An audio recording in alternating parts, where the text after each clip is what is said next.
and welcome back to Advice with Craig, where my dating and life experiences can help you. Thank you for joining me. Today I want to talk about divorce and the effects on immediate family.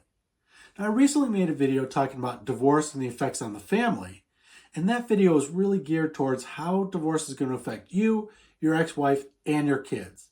And I wanted to try and give as many helpful ideas as possible to help you help your kids through this incredibly difficult journey that they're going to go on.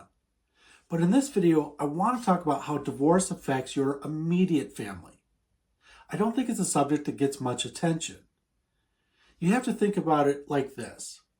People are married 20, 25 years, and then all of a sudden you decide to get a divorce. And now it's like a death in the family to your immediate family members. Because to them, it's not a daughter-in-law, it's a daughter. It's, to your siblings, it's not, a sister-in-law, it's their sister that they're losing. So it's like a death to them where they're no longer able to see them. Because in general, most families will take your side. Your family's going to take your side during the divorce. Unless you're a terrible person and you've done horrible things and your family all sides now with your ex-wife. But in general, that's not going to happen. Your family's going to say, okay, they're getting a divorce. They are going to cut off communication with your ex-wife. And they'll just remain on your side. In general, that's mostly how that happens. But it doesn't have to be that way. And that's one of the points that I want to talk about.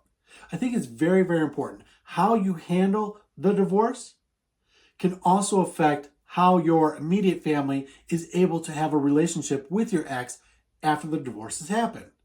If you're able to handle the divorce in a very mature manner, where it's not an ugly, vicious, dirty divorce, where you're dragging your kids through the divorce and telling them to pick sides, and you're saying terrible things about your ex-wife, and it's just an absolute horror show. If you're able to avoid all that, where you and your ex-wife have come to a decision, as in, look, we've tried to fix the marriage, it's not going to work, we do not want to move forward in life together. But we want to handle this in a professional way, in a mature way. We don't want to make things ugly. We want to do what's best for the kids. If you're able to do that, that is a great opportunity to still remain friends with your ex-wife after the divorce has happened. If that situation happens like that, then your family can still have good communication with your ex-wife. And you want that. You want to try to take out as much drama in your life as possible. And cutting off your immediate family members having communication with your ex is a great way to do that. Remember, if your marriage lasted 20, 25 years, that is their daughter that they're losing. So just because you're like, well, I'm done with this marriage, you got to remember how difficult it is on your parents. They had sometimes weekly phone calls together. A lot of daughter-in-laws and mother-in-laws have that kind of relationship where they talk all the time, or they go out to lunch, or they do fun things. And yes, they get together for all the family events and stuff like that. And they saw your ex-wife all the time when you were married, of course. To them, that is their daughter. It is no longer in-law. That is just their daughter. Same thing with your siblings. They think of your wife as their sister. And now, just because the divorce has happened, you have to take into consideration how that affects your immediate family.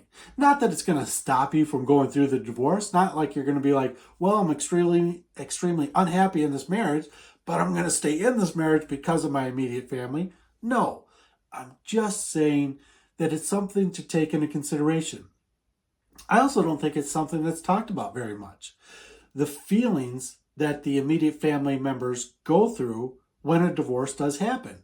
Everybody usually focuses on the husband or the wife and the kids during a divorce. But I don't think a lot of attention is paid to the immediate family members who are losing somebody that they love very, very much. There are marriages out there where people have kind of kept their issues very, very private, and family members didn't even know that they might be struggling in the marriage.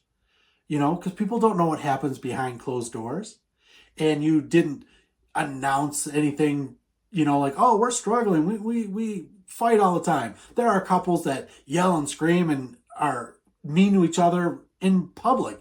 And people go, yeah, I see that their marriage is definitely in trouble.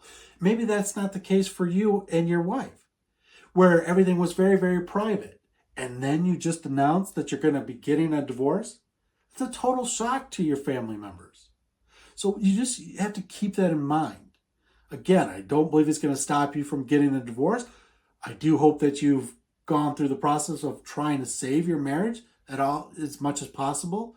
But if you made the decision to get the divorce, don't forget how it affects your immediate family members. They are losing somebody very, very special. When you get a divorce, especially if you have kids, you're going to continue to see your ex-wife for many, many, many years because you have kids. So you're going to see her at the drop-off, you know, whether it's every other week, you still see her.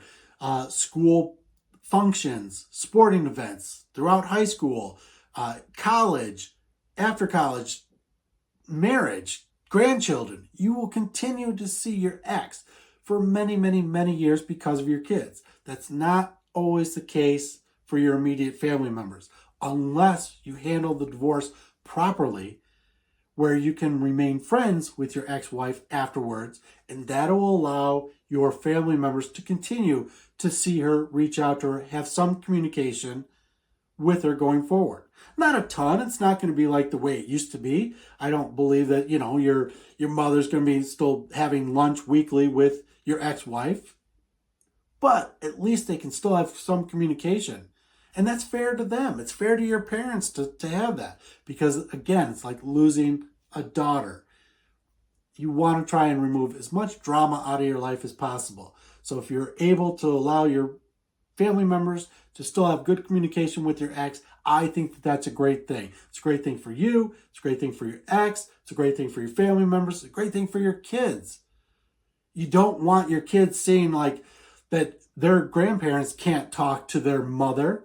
You don't want that. So please keep all this in mind and in consideration. I just wanted to make this because I know that there are immediate family members out there who struggle during divorce, and not a lot of attention gets paid to them on something that is very difficult on them. Again, most of the attention gets paid to the father, the mother, and the kids.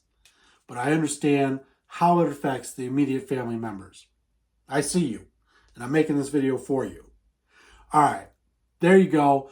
Thank you very much for watching. I greatly appreciate it. Please comment down below. Let me know if you are aware of family members that were able to have good relationships after the divorce with the immediate family members and the ex. So I think that's a good thing that people should work towards. Please share this out with anybody you think could benefit from this information. Again, thank you very much for watching, and I will see you all again tomorrow. Bye now.